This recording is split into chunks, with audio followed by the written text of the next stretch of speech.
The American Revolution was shaped not only by famous generals and statesmen, but also by women whose courage, sacrifice, and service strengthened the cause of independence. Some worked behind the scenes, while others faced danger beside the army. Their stories reveal the determination and devotion that helped build the United States, and they deserve to be remembered. Elizabeth Thompson, the woman who managed George Washington's military household. Elizabeth Thompson belongs in the history of the American Revolution because she managed the domestic machinery of George Washington's military headquarters during some of the war's most difficult years. She did not command troops, carry secret messages, or become the subject of a famous battlefield legend. Her work was quieter and constant. From the New York campaign through Valley Forge and Morristown, Washington's headquarters had to function as a home, office, dining room, supply center, and meeting place. Thompson helped make that possible. Much of Thompson's early life remains uncertain. Surviving records indicate that she was born around 1704 and came from Ireland.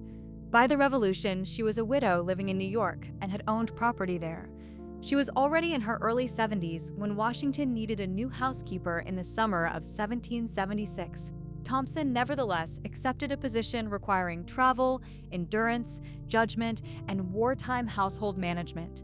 Washington was in New York preparing for a major British attack when his previous housekeeper departed. On June 28, 1776, he wrote to Colonel James Clinton that Mrs. Thompson had been recommended as a suitable replacement.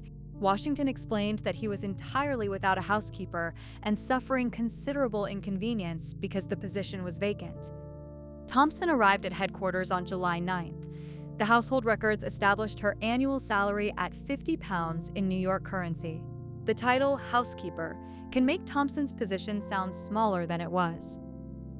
Washington's military family included aides-de-camp, secretaries, officers, cooks, laundresses, servants, guards, and other headquarters workers.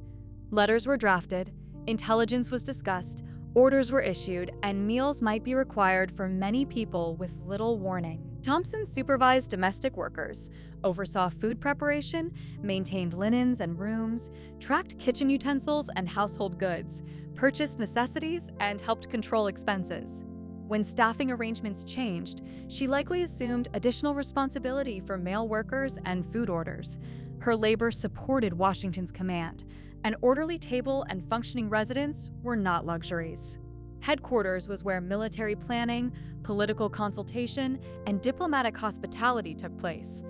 Officers arrived needing food and lodging, couriers carried messages, and aides worked late over correspondence. The household had to operate while armies moved, roads became dangerous, prices rose, and basic goods disappeared. Thompson's task was to create order inside this uncertainty. The headquarters itself rarely remained still. During Thompson's service, Washington moved through houses, taverns, camps, and temporary quarters in New York, New Jersey, and Pennsylvania. Every move required household goods to be counted, packed, transported, unpacked, and arranged again. Bedding, table linens, cookware, dishes, and personal belongings could not simply be abandoned. The National Park Service credits Thompson with overseeing this repeated work. One missing chest or cooking vessel could interfere with the entire headquarters.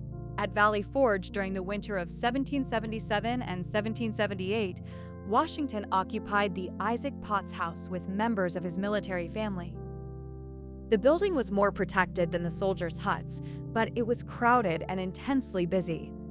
Thompson worked with the cooks, laundresses, and other household staff to maintain rooms, prepare meals, care for linens, obtain provisions, and support the people who carried out Washington's administrative work. Martha Washington joined her husband during part of the encampment, but Thompson remained the experienced manager responsible for the headquarters' daily operation. Food procurement demanded ingenuity. Military rations did not produce the meals expected when Washington hosted officers and guests.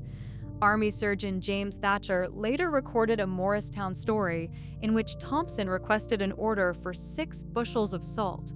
Washington approved it without understanding her purpose. Thompson reportedly bartered the salt for other necessities and soon supplied his table more fully. When Washington thought she had spent her own money, she explained the exchange.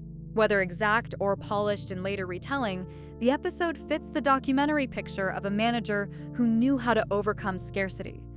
Financial papers provide direct evidence of Thompson's employment.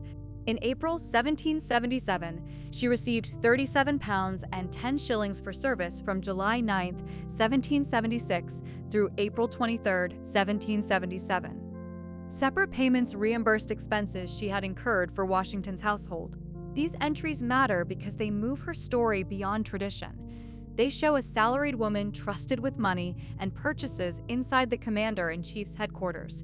Her responsibility was practical, measurable, and recognized at the time. Thompson continued in Washington's service until December 1781. By then, she was approximately 77 years old.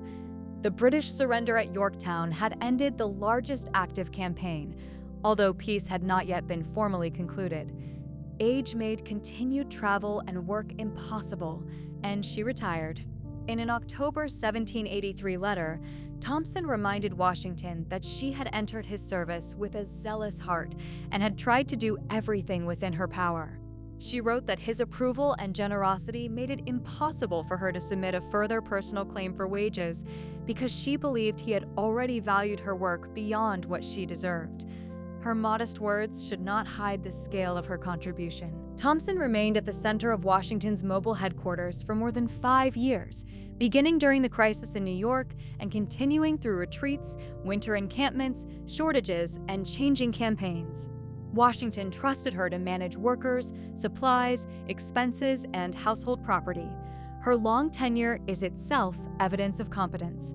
A commander known for close attention to accounts and household arrangements would not have retained an unreliable manager through so many emergencies.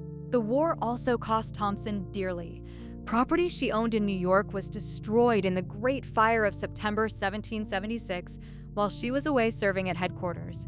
When she returned after the war, she faced old age, physical infirmity, and poverty.